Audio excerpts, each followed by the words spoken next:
नमस्कार दोस्तों, मैं मधु सिंह राजस्थान से और मेरी छोटी सी हरी भरी छत पर आप सभी लोगों का स्वागत है। तो आज का जो ब्लॉग है ये है आज तारीख 21 तारीख का ब्लॉग बना रही हूँ और आ गई हूँ अपने टेरेस गार्डन में, यानी कि छत पर आ गई हूँ। और आज छत पर थोड़ा सा काम है क्योंकि 3-4 दिन से हल्की हल्की बारिश हो रही थी और बीच में राखी भी थी। फिर राखी के बाद एक दिन रेस्ट भी था, तो उसके बाद आ गई हूँ। आज अर्ली मॉर्निंग आई हूँ छत पर और देखिए आज जो कुछ हार्वेस्टिंग करेंगे और जो पौधे हैं उनका अपडेट देंगे कि पौधों की कैसी कंडीशन है और क्या कंडीशन है। और आप कमेंट करके ज़रूर बताएं कि जैसे मैंने पौधे लगाए हैं तो मुझे तो देखने में अच्छे लगते हैं और मैं तो अपने पौधों की तारीफ़ करूँगी ही, लेकिन अगर आप मेरे वीडियो को देख रहे हैं और अगर आपने मुझे सब्सक्राइब किया है तो आप ज़रूर से कमेंट्स करें कि मेरे पौधों को और किन चीज़ों की ज़रूरत है और जो मैं आज हार्वेस्टिंग करूँगी वो कैसी है। और मैं भी कुछ बातें आपके साथ शेयर करूँगी, इसलिए मैंने आज वीडियो बनाया है। तो चलिए मतलब वीडियो को और आगे बढ़ाते हैं। और ये देखिए जो बरबट्टी के मैंने पौधे लगाए थे ये बहुत ही अच्छी तरीके से ग्रोथ हो गई है इनकी। और इनमें एक दिन मैंने थोड़ी सी फलियां हार्वेस्ट करी थी और दोबारा से देखिए कि ये जो बरबट्टी है ये बहुत ही अच्छी तरीके से आ रही है। और मैंने इसलिए लगाई थी इसे क्योंकि पिछले साल भी इसका बहुत ही अच्छा रिज़ल्ट था। तो पिछले साल तो मैंने 5 ही पौधे लगाए थे, इस बार मैंने 6 या 7 पौधे लगाए हैं। लेकिन देख करके इतना दिल खुश हो जाता है ना, और इनकी हरियाली और घर की ऑर्गेनिक सब्जियां, तो ये तो आपको मेरी आवाज़ से ही पता चल रहा होगा कि घर की चीज़ों की कितनी ज़्यादा खुशी होती है। मार्केट से तो हम ख़रीद करके ला सकते हैं, कोई बड़ी बात नहीं है, मार्केट में भरा पड़ा है मार्केट सब्जियों के लिए। लेकिन घर की सब्जियां फ्रेश उगाइए, फ्रेश तोड़िए और फ्रेश खाइए और कंटिन्यू इनको देखिए, बढ़ते हुए देखिए। तो देखिए आपको बिल्कुल भी ज़्यादा मेहनत करने की ज़रूरत नहीं है। यानी कि अगर आपके पास ग्रो बैग नहीं है तो ये मैंने जो सीमेंट्स के पैकेट आते हैं ना, इनके अंदर इन पौधों को लगा रखा है। लेकिन आपको कुछ चीज़ों का ध्यान रखना होता है। बहुत लोग कहते हैं कि ओ इतनी अच्छी बरबट्टी तो पैकेट्स में हो ही नहीं सकती है, ये है वो है। खैर लोग जो बेचारे जिनका एक्सपीरियंस नहीं है, लेकिन देखिए मैंने इनकी मिट्टी बहुत ही अच्छी बना रखी है।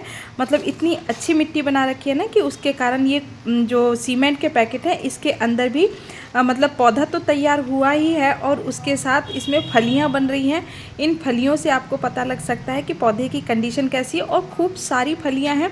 मतलब बरबट्टी जो होती है ना, इसमें क्या होता है ना कि जो लटकी हुई दिख रही है वो तो है ही, और आपको बीच बीच में अंदर और दिखाई देती रहेंगी। तो ये तो रहा बरबट्टी का अपडेट। और मैं दिखाती हूँ कि और जो दूसरे पौधे हैं उनका क्या अपडेट है। तो देखिए ये जो खीरे के पौधे हैं ये भी बहुत अच्छी तरीके से चल निकले हैं। और बारिश में इनके साथ एक प्लस पॉइंट क्या रहा कि जैसे ये शेड के अंदर रखे हुए हैं तो इनमें धूप भी लगती है और इनके जो जड़ें हैं उनमें उतना ज़्यादा पानी जाता नहीं है। तो उससे क्या होता है ना कि मौसम आधे जो पौधा है उस पर बरसात का पानी गिरता है और जो टीन शेड से जो थोड़ा थोड़ा पानी टपकता है ना, वो उछल उछल करके पौधों के अंदर जाता रहता है। तो ये बहुत ही अच्छी तरीके से अभी चल निकले हैं। और देखिए इसमें भी खीरे बनने शुरू हो गए हैं। तो जैसे बहुत ही खुशी होती है। और जो लोग टेरेस गार्डनिंग करते हैं उनको तो पता ही होगा कि जब पौधा लगाते हैं, बीज लगाते हैं, कुछ बीज मर जाते हैं तो थोड़ी निराशा होती है। फिर कुछ जो बीज बचते हैं वो बड़े मतलब उनको अच्छी ग्रोथ हो जाती है, फिर उनको हम शिफ्ट कर देते हैं। फिर एक क्रम वाइज चलता रहता है, पौधों को टाइम से सहारा देते हैं, मचान बनाते हैं और फाइनली जब फूल बनने लग जाता है तो एक उम्मीद जग जाती है कि हाँ अब लगता है कि कुछ हमारी मेहनत सफल हो रही है। और जब फूल से फल बनता है तो फिर तो आपको ऐसा लगता है कि कौन से मैं 7वें आसमान पर पहुंच गई हूँ। मुझे तो ऐसा लगता है कि क्योंकि घर में भी तो रिज़ल्ट देना ज़रूरी होता है ना, कि आप घर वाले कहते हैं क्या करती हो ऊपर छत पर, जब देखो तब छत पर नज़र आती हो, क्या करती हो। तो उनको भी रिज़ल्ट मिलते रहता है ना कि देखो छत पर जाते हैं कितनी सब्जियां उगाते हैं, और उनके लिए भी एक बहुत बड़ा रिज़ल्ट होता है। और ये जो तोरी का पौधा है ना, ये मुझे थोड़ा सा इसमें मुझे गड़बड़ लग रही है। ये मैंने पिछले साल भी लगाया था, तो पिछले साल तो जो 3 पौधे लगाए थे ये यहाँ तक पहुँचे ही नहीं थे। कम से कम अब इसने बेल का रूप पकड़ लिया है और ये ऊपर चढ़ने लगे। जो धारी वाली तोरी आती है ना, ये वो वाली तोरी है। तो इसमें फ्लावरिंग तो बनना शुरू हो गई, लेकिन मुझे पौधा थोड़ा या तो बरसात के कारण समस्या आई है। और देखिए मैंने जो शुरू में झाड़ू लगाई थी तो ये सारे पत्ते इकट्ठे हो गए हैं, क्योंकि जो कुछ पौधे बैंगन के लगाए थे तो बैंगन के साथ बहुत समस्या आई है। बैंगन की तो बहुत अच्छी हार्वेस्टिंग हुई, बम्पर हार्वेस्टिंग हुई है, लेकिन ज़्यादा बरसात के कारण है ना, इनमें एक जो सा रोग होता है ना वो रोग लग गया है, कोई कीड़ा लगा है। वो क्या करता है ना कि आगे की इनकी आपको वो कीड़ा बिल्कुल भी नहीं दिखाई देगा। मैंने इतना देखा लेकिन मुझे वो कीड़ा कहीं से नज़र नहीं आया। लेकिन देखिए इस तरीके से बिल्कुल आगे की जो कोपल होती है ना, वही पता नहीं कीड़ा कैसे काट देता है और ये इस तरीके से पौधे मुरझाए हुए लगते हैं। तो खैर अब मतलब जो कीड़े हैं वो भी पौधों पर ही निर्भर रहते हैं।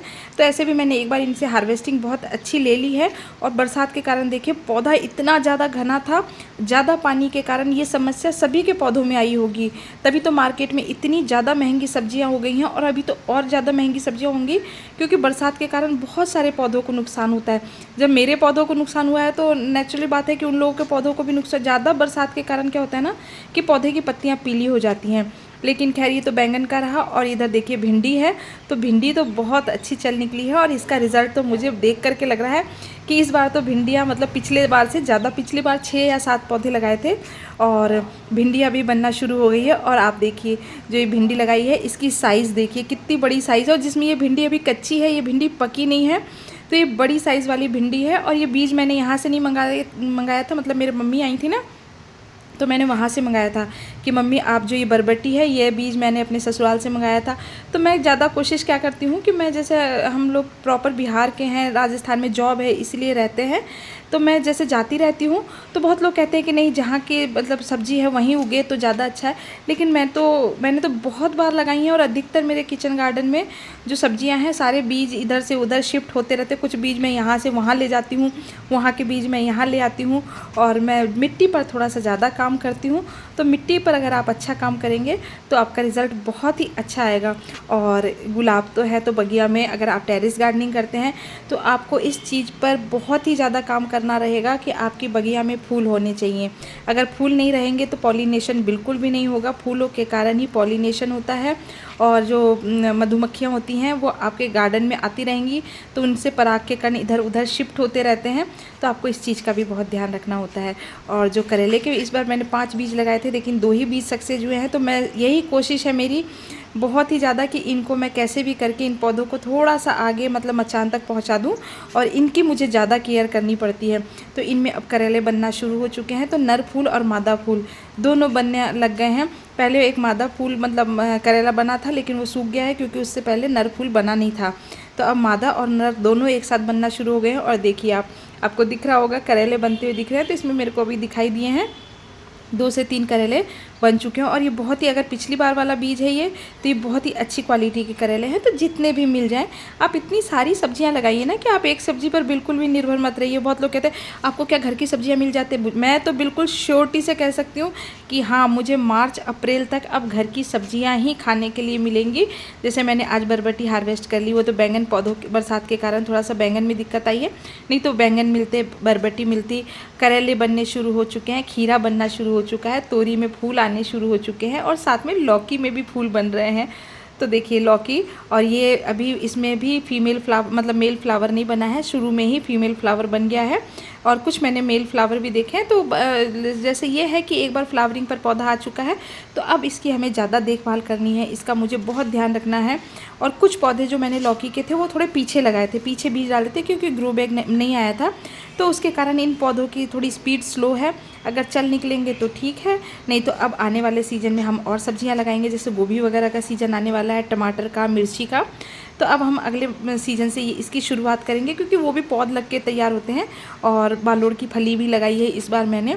सेम की फली मैं तो नहीं खाती हूँ लेकिन मेरे हस्बैंड खाते हैं, बच्चे लोग खाते हैं, तो इसलिए मैंने बालोड़ की। और एक ये लौकी का पौधा है, ये बिल्कुल भी नहीं चल निकला है, ये बिल्कुल ज़मीन में एकदम चिपका हुआ है। तो इसको तो मैं सोच रही हूँ कि देख लेती हूँ, नहीं होगा तो इसको उखाड़ करके और फेंक दूँगी और कुछ और नए पौधे लगाऊंगी। तो गार्डन में तो यही है कि जो चल रहा है उसको चलने दो, जो नहीं चल रहा है उसको आपको हटाना है, आपको लालच बिल्कुल नहीं करना है और नए पौधों को लगाना है। और देखिए फिर से एक बार देख लीजिए बरबटी, तो भर भर करके बरबटी आ रही है और आज इसकी हार्वेस्टिंग भी करेंगे। तो सोच रही हूँ कि पहले वीडियो शेयर करूँ और उसके बाद हार्वेस्टिंग करूँगी और हार्वेस्टिंग का वीडियो मैं आपको ज़रूर दिखाऊँगी। तो अब मैंने हार्वेस्टिंग करना, और इसकी साइज़ बहुत अच्छी है, बहुत ही अच्छा बीज है, बहुत लंबी साइज़ के हैं। मैं राजस्थान में रहती हूँ तो यहाँ इतनी लंबी हाइट के और इतनी मोटी फली होती नहीं, तो बहुत लोग तो पहचानते ही नहीं है। यहाँ मैं किसी को दिखाती हूँ ना तो पहचान ही नहीं पाते, बोले ये क्या है। तो जब कहेंगे ना कि चौला की फली है या बरबटी है तो कहते इतना अच्छी फली आती है कि चौला। यहाँ बिल्कुल पतली पतली सूखी सूखी सी एकदम मतलब टाइट सी फली आती है, क्योंकि मतलब रेतीली ज़मीन है तो उसके हिसाब से फल बनता है। ये तो टेरेस गार्डनिंग करते हैं तो छोटे रूप में करते हैं तो हर चीज़ का विशेष ध्यान दे पाते हैं। तो इस तरीके से आज की हार्वेस्टिंग भी मैंने कर ली है और इसी के साथ आज का वीडियो कंप्लीट करती हूँ। तो मेरा वीडियो अगर आपको पसंद आता है तो प्लीज़ मेरे चैनल को लाइक एंड सब्सक्राइब जरूर करते हैं। और अब पढ़ लेते हैं पेपर और मिलते हैं नेक्स्ट ब्लॉग में। Bye bye.